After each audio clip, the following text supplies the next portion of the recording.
beautiful. The most beautiful umbrellas, all lit up. All amazing patterns. I'd love one of these as a souvenir. They're just beautiful. We saw how they were all made with individual pieces of hand split bamboo and then woven, and they're stunning. Absolutely stunning. These ones are all in block colour, but they still look just as beautiful. All the different shades.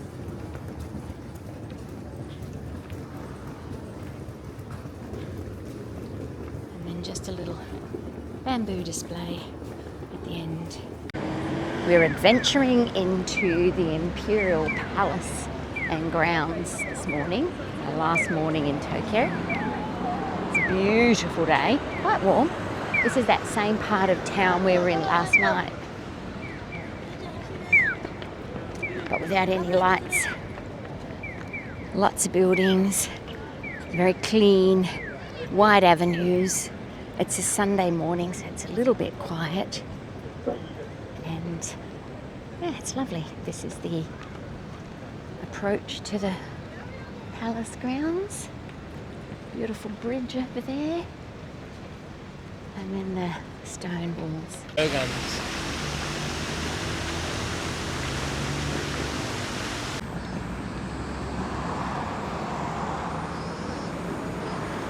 So this used to be a shogun castle, and then in the 1860s, when the shoguns relinquished all power to the emperor, who had been a figurehead with the shoguns being in charge of their various districts, etc., around Japan, the emperor moved here and it became the Imperial Palace.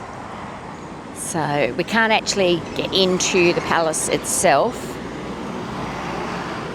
but we can obviously walk around the grounds and see a lot of the outside architecture. So you can see again all the beautiful lines, Japanese lines on the roof, and it looks like the shogun helmets. So this is the entrance in. I don't know if this is the actual official gate, but this is the entrance in that we use.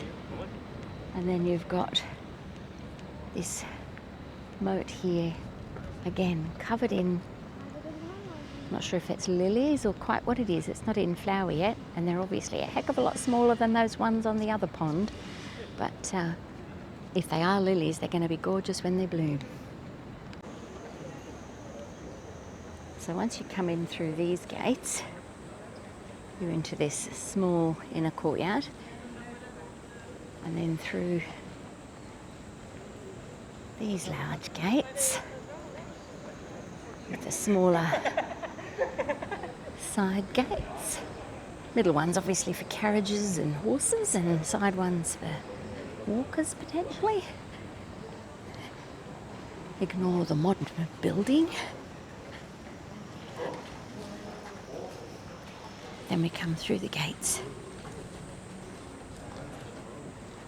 You can see the amazing timbers again in this building, and the size of the doors. This is a new museum. Not sure if it's been opened yet, but the beautiful trees out the front too.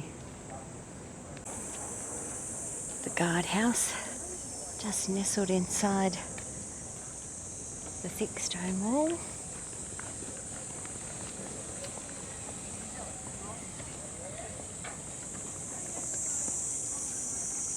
Again with the detail on the roof.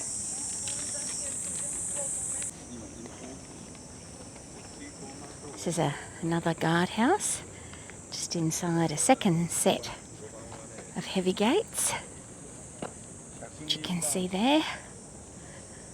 So People weren't getting in willy-nilly, not to the shogun, nor to the emperor. A beautiful avenue, wonderful trees, and then another mighty wall. They discovered all sorts of masonry pins, giant masonry pins holding the wall together in various places just for reinforcement, which is quite unexpected, but it was part of the restoration work when they discovered them. It's, again, the ingenuity of the Japanese. Beautiful little wooded glen to meander through. Maybe the Empress and her ladies in waiting, or the Emperor and his head man. Who knows? My imagination goes wild in places like this.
That's the remains of the dojon of the original Edo castle. I think that's some samurai fighting training area. The green roofed building you can see there with the small gold dome on the top was built for the '64 Olympics as the judo venue. It's now an entertainment sort of event space, but it's the only place in Japan that the Beatles performed on one of their, or maybe their only, tour. This building over here, which is within the Imperial Palace grounds, is called the Tuko Ikudo, and it's a concert hall. You can see by the shape of the roof, the walls are in sort of inverted arcs, and they're all mosaic tile. You probably won't see the detail on this, but you can see it with your naked eye, and it's really beautiful.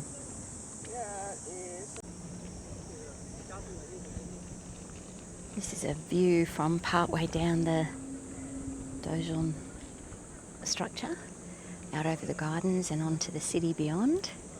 You can imagine the various emperors watching Tokyo grow up around them outside the Imperial Palace walls.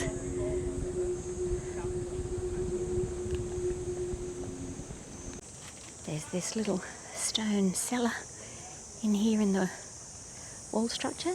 I really don't quite know its purpose. Maybe it was an escape route from the castle, maybe just a spot for hiding, or maybe weapons cache, but it was located near the concubines in the women's area, so maybe it was a space for protection against fire or invasion.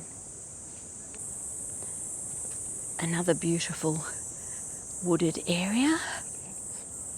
There's a little apple orchard just there, and then there's all the beautiful trees in here. There was once the scene of a murder. All sorts of intrigue and interesting happenings. This is one of a number of turrets built around the perimeter of the castle. They're in such places to offer a wide arc of firing for defence. This particular one sits 16 metres above the height of the 15-metre defensive wall that it sits on. So from the outside of the castle, or the Imperial Palace walls, this would sit very high. And before all the trees, etc., grew up around on the ridges outside the city, you could see Mount Fuji from this site. On a good day, of course.